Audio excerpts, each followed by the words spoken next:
Witam Cię w internetowym kursie z części praktycznej egzaminu na pozwolenie na broń w Polsce.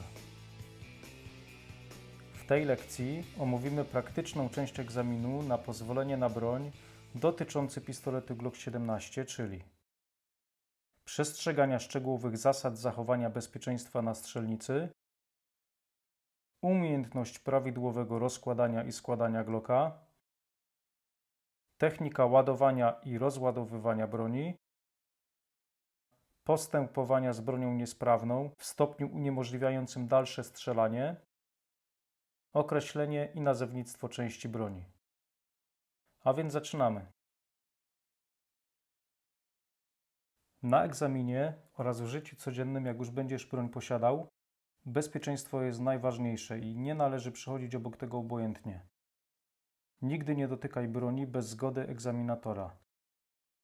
Jest sposób, aby zapamiętać podstawowe zasady bezpieczeństwa w posługiwaniu się bronią palną. Tą zasadą jest BLOS, czytaj BLOS. BLOS to skrót od pierwszych liter 4 słów: broń, lufa, otoczenie, spust. Teraz omówię każdą z tych zasad. Pierwszą literą BLOS-u jest B, czyli broń. Broń zawsze traktujemy jak załadowaną. Nigdy nie odkładaj załadowanej broni czy magazynka. Przed przystąpieniem do rozkładania broni albo strzelania sprawdź, czy broń jest rozładowana. Drugą literą BLOS-u jest litera L, czyli lufa. Lufa zawsze musi być skierowana w kierunku bezpiecznym, czyli takim, w którym nie chcesz nic zniszczyć w przypadku niekontrolowanego wystrzału. Na strzelnicy jest to cel, kulochwyt albo specjalne oznaczone miejsce przeznaczone do sprawdzania broni. W pomieszczeniu najlepiej lufę kierować w kierunku rogu ścian, tak aby zminimalizować ryzyko rykoszetu w przypadku niekontrolowanego wystrzału.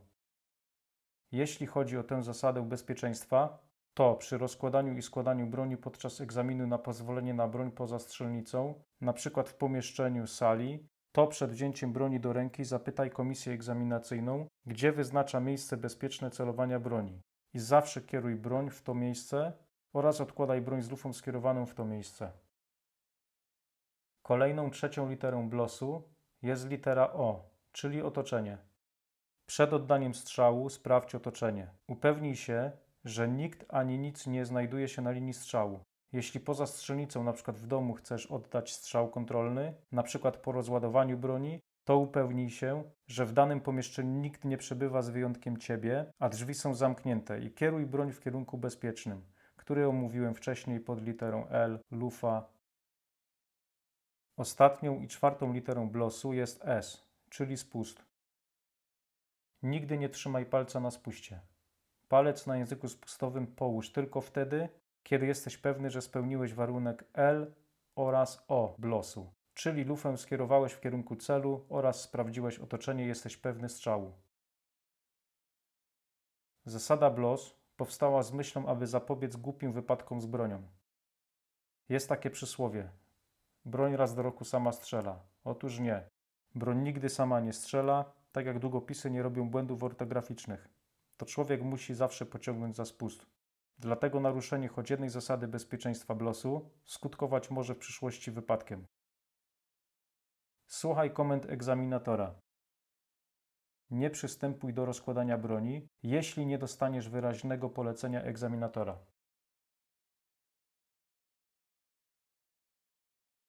W tej lekcji pokażę Ci, jak rozłożyć i złożyć Glocka na egzaminie na pozwolenie na broń. Zanim dotkniesz broń, zapytaj komisję, gdzie wyznacza miejsce bezpieczne celowania broni. Na strzelnicy nie musisz tego robić, bo wiadomo, że lufę kierujemy w kulochwyt, natomiast w pomieszczeniu, w sali jest to bardzo ważne, tak jak już wcześniej wspominałem. Moim punktem bezpiecznym jest naprzeciwko mnie róg pomieszczenia, w którym się znajduję. Jak już dostaniemy zgodę od egzaminatora, możemy przystąpić do rozkładania. W tym celu ja jestem osobą praworęczną. Łapię Glocka za chwyt.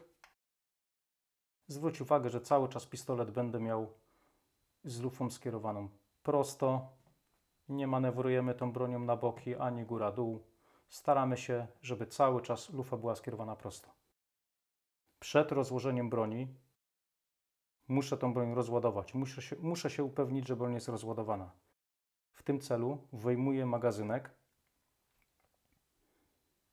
Żeby wyjąć magazynek w Glocku, muszę wcisnąć zatrzask magazynka. Znajduje się tutaj. Po wciśnięciu zatrzasku magazynka, magazynek mi się lekko wysunie. Wtedy lewą ręką łapię. Sprawdzam, czy na podajniku nie ma amunicji, nie ma. Odkładam magazynek. Następnie łapię lewą ręką tylną część zamka za te wcięcia. Odciągam energicznym ruchem zamek do tyłu i sprawdzam, czy nie ma naboju w komorze nabojowej. Jeśli nie ma, opuszczam. Jeśli nie ma, puszczam zamek i oddaję strzał kontrolny. Następnie, aby rozłożyć Glocka, łapię prawą ręką za zamek w ten sposób. Palcami naciskam na zamek, aby zwolnić opór naciskania rygla na zatrzask zamka. Tutaj, w tym celu. Z tej strony rygiel oraz z tej strony rygiel. Muszę zdjąć palcami w dół z odciągniętym zamkiem o 1 mm do tyłu. Odciągam zamek do tyłu. Zdejmuję zatrzask w dół. Prawą ręką wysuwam zamek i wysuwam lewą ręką zamek ze szkieletu. Odkładam szkielet i przystępuję do rozkładania zamka.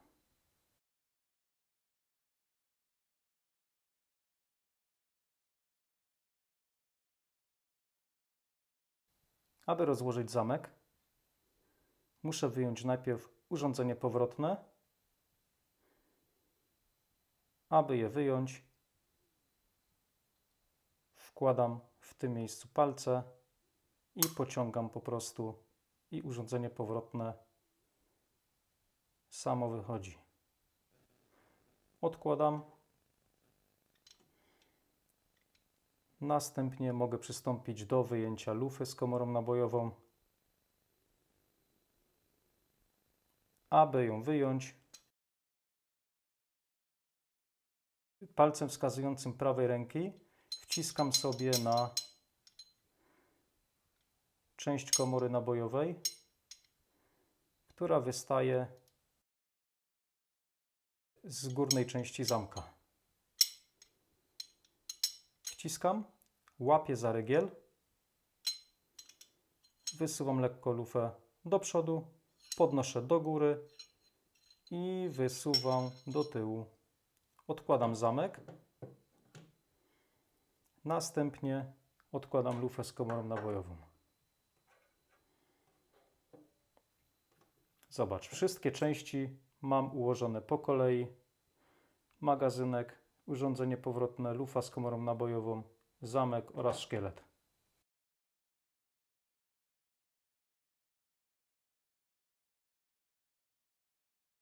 Teraz przystąpię do składania broni, oczywiście po otrzymaniu wyraźnej komendy egzaminatora. W tym celu najpierw muszę z powrotem złożyć zamek. Łapię zamek do prawej ręki, zabieram lufę z komorą nabojową, łapię ją za rygiel. Od strony wylotu lufy wkładam do zamka w ten sposób. Lekko do przodu. Bardzo ważne, żeby ryglem do góry i do tyłu.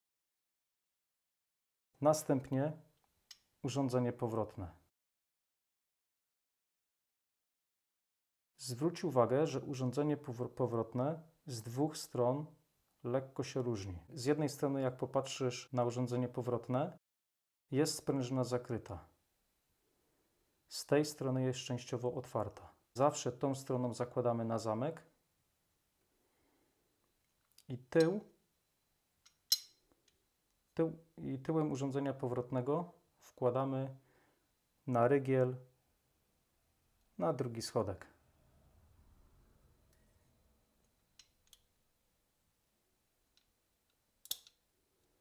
Wciskam. Jeszcze raz. Prawym kciukiem przesuwam do przodu, a lewym kciukiem wciskam w dół. Teraz jest prawidłowo zamontowane urządzenie powrotne. Teraz mogę przystąpić do włożenia zamka na szkielet. Aby to zrobić, z tyłu w zamku mamy dwa wcięcia. Tu oraz tu. W te wcięcia, w te rowki musimy wsunąć prowadnicę. Prowadnicę, czyli ta część oraz ta, wsuwamy w rowki. Do tyłu repetujemy 2 razy. Zwalniamy napiętą iglicę. Palec poza spust. Wkładamy magazynek i odkładamy na lewy bok. Tak złożony pistolet możemy odłożyć.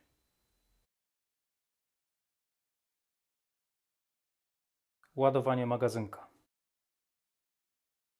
W tej części pokażę Ci, jak załadować magazynek w Glocku, czyli biorę Glocka do prawej ręki, wyjmuję magazynek, sprawdzam, czy jest pusty, sprawdzam komorę nabojową, strzał kontrolny, odkładam pistolet. Zwróć uwagę, że palec zawsze trzymam wysoko na górnej części szkieletu. Nigdy na spuście na dolnej części szkieletu, czyli na kabłonku również nie trzymam, bo z tej strony z daleka może to wyglądać, jakbym trzymał palec na spuście. Wysoko. Teraz mogę przystąpić do ładowania magazynka. Teraz pokażę Ci, jak załadować magazynek w Glocku. Łapiemy magazynek w ten sposób. Stopka magazynka wystaje do przodu. Przednia część podajnika naboju jest odkryta. Biorę nabój w ten sposób i wkładamy tylną część naboju na podajnik pod srebrną szynę i wciskamy po prostu. Żeby drugi i kolejny załadować, pomagam sobie kciukiem lewej ręki, mniej więcej w tym miejscu. Dociskam magazynek i powtarzam czynność w ten sposób. I tak dalej. Pojemność magazynka w Glocku 17 to jest 17 naboi. Bardzo ważna uwaga. Załadowanego magazynka nigdy nie odkładamy na stół, na stanowisko. Jeżeli musisz magazynek gdzieś odłożyć, to albo go rozładuj, albo załadowany włóż do kieszeni lub do ładownicy przy pasku, jeżeli taką posiadasz. Aby magazynek rozładować, układam w to miejsce lewy kciuk, wysuwam nabój z podajnika i naboje same mi wypadają i w ten sposób rozładowujemy magazynek w Glocku. Dziękuję za uwagę i zapraszam do następnej części kursu.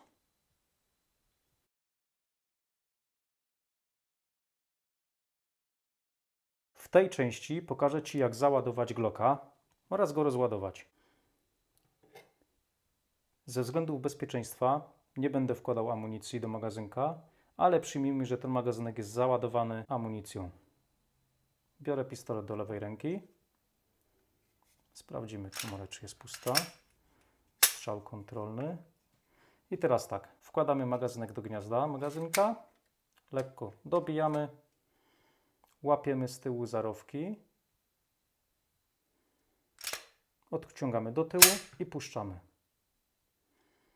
Nie robimy czegoś takiego, że odciągamy do tyłu i w ten sposób. W ten sposób nie robimy, bo się nam pistolet nie przeładuje. Będziemy mieli zacięcie. Nie domknie się nam po prostu komora. Zostanie nam częściowo zaryglowana lufa, a musi się nam zaryglować. Dlatego do tyłu odciągamy i puszczamy. W tym momencie jest broń załadowana.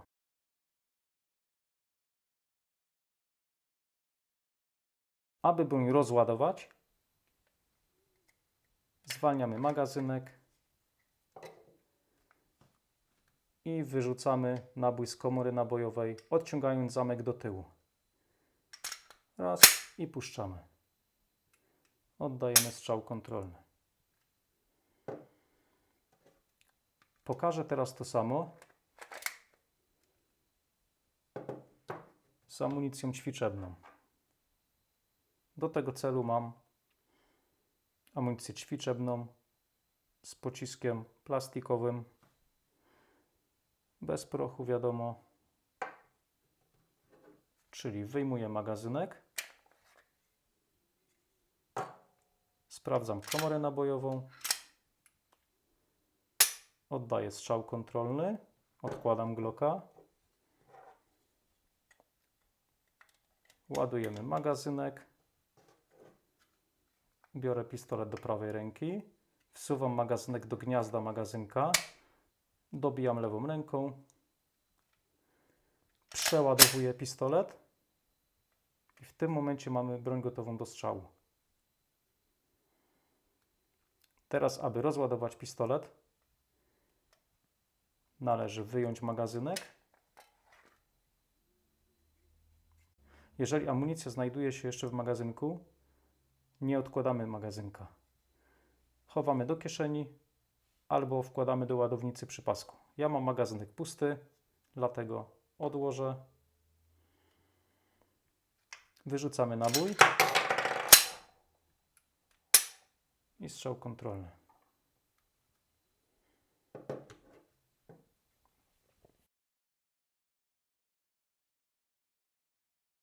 Pokażę teraz techniki przeładowania pistoletu. Biorę Glocka do lewej ręki. Lewa ręka na rowki.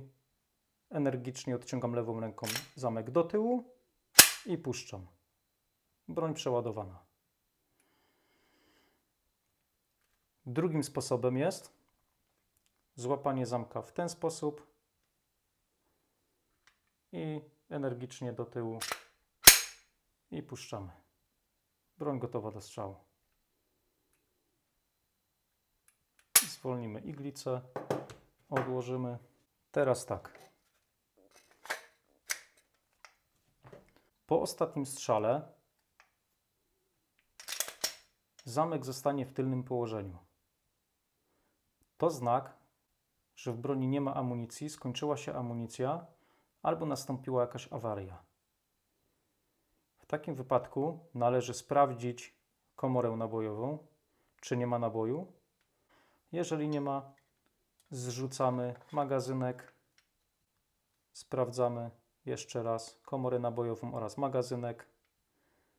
Jeżeli nie ma naboju, zwalniamy zamek, wciskając tą dźwignię.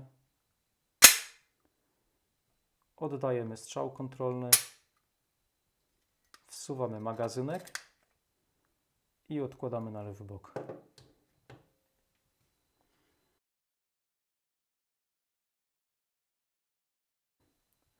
W tej części lekcji omówię, jak postępować z bronią w przypadku zacięcia się broni, no i z bronią niesprawną w stopniu uniemożliwiającym dalsze strzelanie. Broń typu Glock Walther P99, jeżeli będziemy trzymać za lekko, będzie się nam zacinał. Dzieje się tak dlatego, że cały szkielet broni zbudowany jest z tworzywa sztucznego.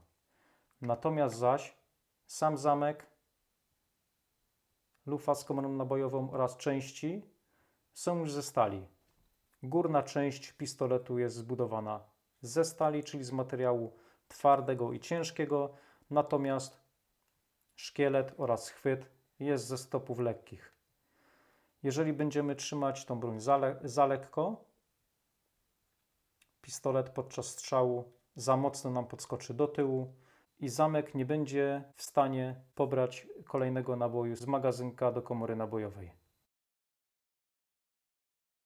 Z zacięciem broni musimy sobie poradzić sami na egzaminie.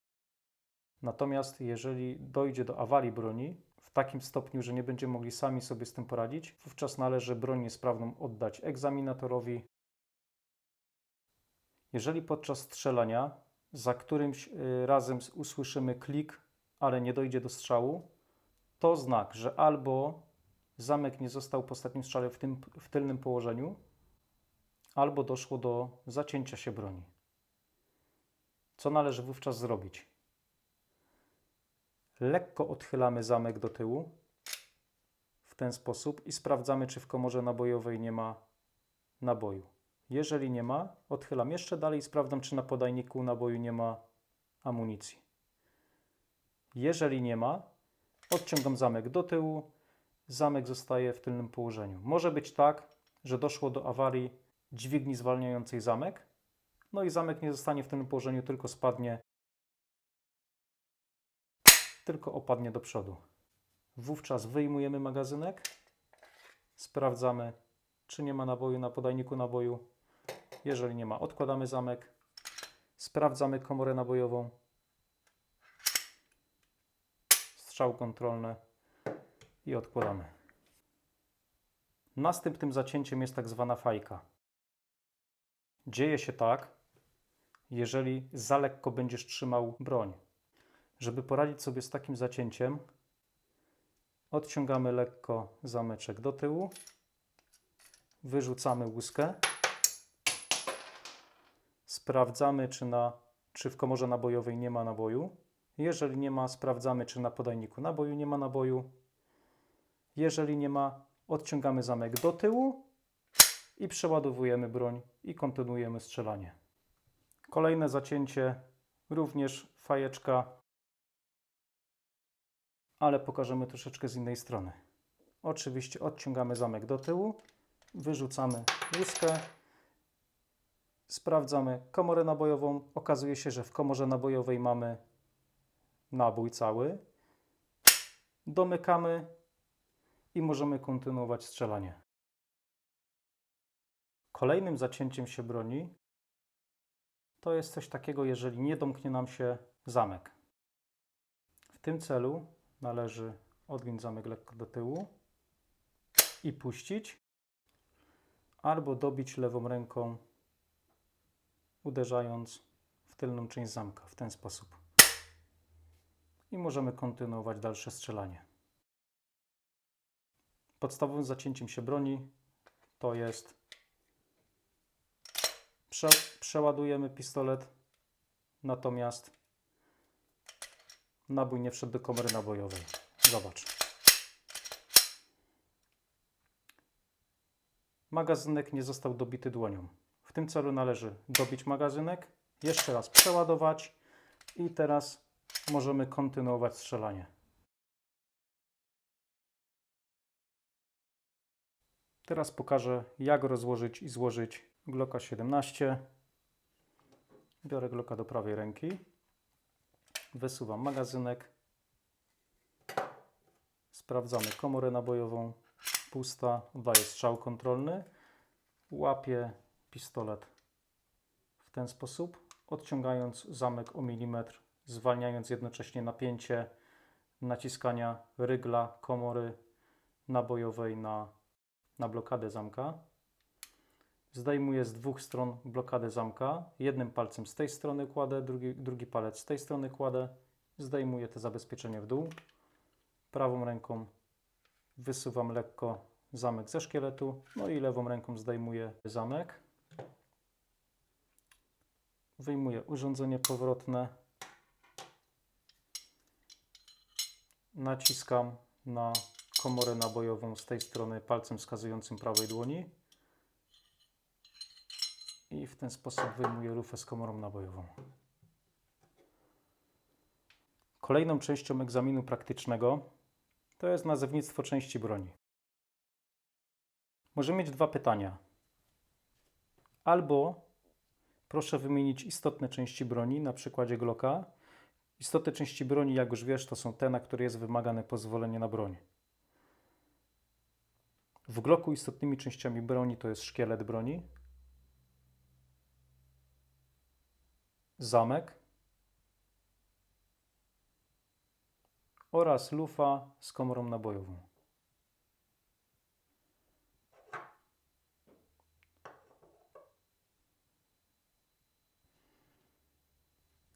Następnie możemy mieć pytanie, aby wskazać wszystkie części broni.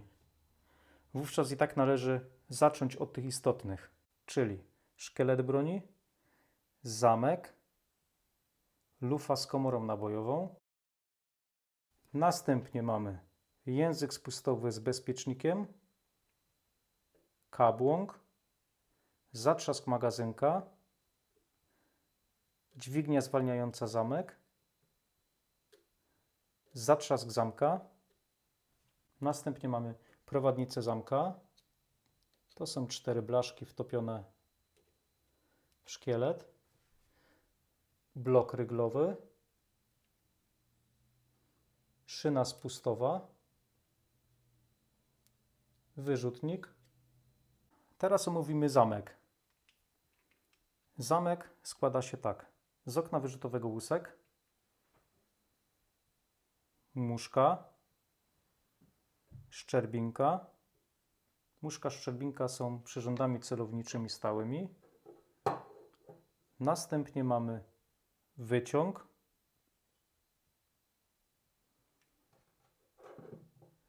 Następnie mamy zespół iglicy,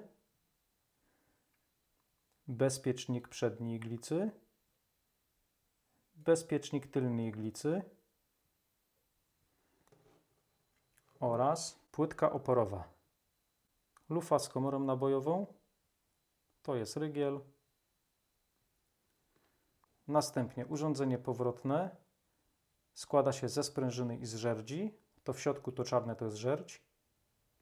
No i magazynek. Magazynek składa się tutaj z 4 części. To jest magazynek pudełkowy. Składa się z pudełka magazynka, z donośnika bądź podajnika naboju.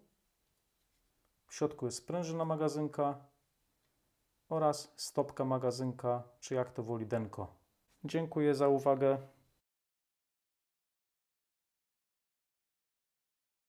Omówię jeszcze tak pokrótce zasady działania. Glock działa na zasadzie odrzutu zamka poprzez przykoszenie lufy. Blokada zamka uniemożliwia bez zdjęcia blokady zamka na dół, żeby wyjąć zamek z lufą.